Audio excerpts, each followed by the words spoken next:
This week on Oil and Gas Watch News, we're looking at President Donald Trump's push to expand offshore oil and gas drilling across the U.S., a proposal with a history of opposition even among Republican Party leaders. On his first day in office, Trump attempted to repeal former President Biden's order to protect most U.S. offshore waters from leasing for oil and gas.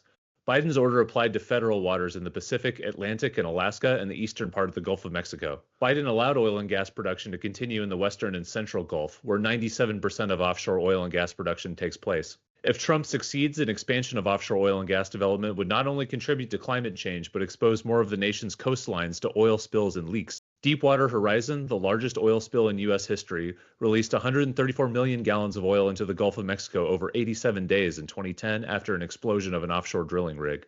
Trump has gone both ways on offshore drilling. During his first term, Trump first proposed offshore drilling along the coast of Florida and other Atlantic states, but encountered opposition from governors in his own party. "I've been clear, I oppose offshore drilling," former Republican Florida Governor Rick Scott said in 2018 after the Trump administration proposed opening up drilling off Florida's coasts that year.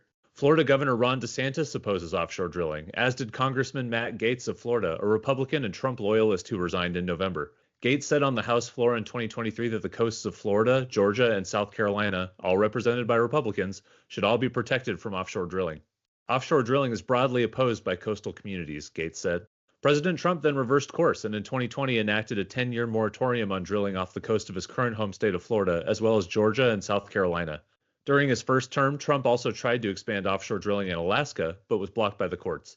Whether the industry even wants to drill along places like the Pacific and Atlantic coasts is unclear. The U.S. is already producing record amounts of natural gas and more oil than any country in history, mainly from onshore oil and gas fields.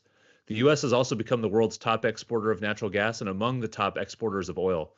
Offshore wells typically cost more and take longer to bring online than onshore wells. To learn more about Trump's push for offshore drilling, visit news.oilandgaswatch.org.